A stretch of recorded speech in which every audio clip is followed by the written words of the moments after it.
Монгол цэргийн өдөр орчин цагийн зэвсэгт хүчин үүсэж өгсөний түүхт 101 жилийн ойн баяраар Батлан хамгаалах салбарт олон жил ажилласан Ахмад дайчдад хүндэтгэл үзүүллээ. Түүний нэг гончгийн дугарж авгай 1945 онд штабын бичээж, хуягт танкийн техникч, байлдагч, нисэх дивиз 2 дугаар хороонд үүрэг гүйцэтгэж байжээ.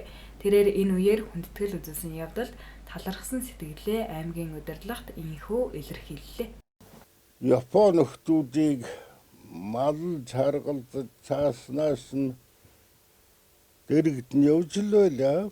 Баярлах гэдэг хүний сэтгэл булгийн ус яаж оргилж байдгөө тиймэрхүү юмтай зүйрлж бодмоор байна шүү дээ. Энэ одоо үхэрсэн өвгнийг эргэж тойроод төрч байгаа та нар минь яасан сайхан буянтай байдаг байна.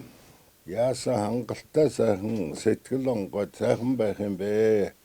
Та нар ба хувьсгал цэргийн алба хамаг юмдаа одоо баяр хөргөө баярлалаа л гэж ангивэр энэ. За өнөөдөр бас орчин цагийн зэвсэгчний үүсэн байгуулагдсан 101 жилийн Монгол цэргийн өдөр. Тэгэхээр нийт эрдэмтчүүдтэй, сэржүүдтэй цэргийн баярын мэнд, Монгол цэргийн баярын мэндийг одоо өргөж мэдчилж байна. Тэгээ өнөөдөр бас амьд сэрүүн байгаа Ахмад дайчдынхаа хар гэрээр орж хүндэтгэл үзүүлж цэргийн баярын мэнд хүргэж 101 жилийн баярын мэнд хүргэж бас одоо бас Монгол улс инхийг сахиулах ажиллагаанд оролцсон одоо жил байгаа учраас энэ одоо холбоотой мэдчилгээ хүргэж байна. Ахмад дайчдынхаа үгийг сонсож байна.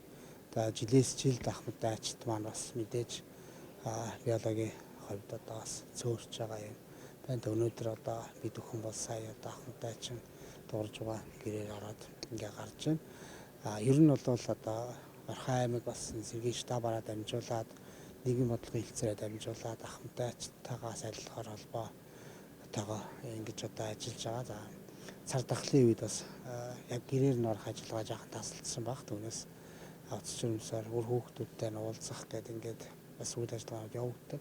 Ахмад дайчдын холбооны одоо үр хүүхдүүд нь Ахмад дайчдын үр хүүхдүүд бас холбоо байгуулад ингээд аймагтайгаа хамтраад ажилладаг ийм сайхан уламжлалтай байгаа. Тэгэхээр одоо Ахмад дайчдаа мэдээж Ахмад үеэ хүндэлжээж тийм ээ залуу үеэс зөв ажиллах, зөв бодох, зөв төлөвлөх ийм одоо учиртай. Тийм учраас 3 цагийн алт хийлэхийн дунд байгаа учраас тэгээд энэ өнөөдрийн Монгол улсын төлөө бас энэ ирлэхийг зориг гаргаж амбигүй хайрлж дэмжижсэн нийт ахмадуудаа үеийн цэргүүдтэй, үеийн дайчдаа энэ цэргийн салбарт ажиллаж исэн бүх хүмүүст бас сайн сайхан бүхнийг хүссэн гэрөөж байна.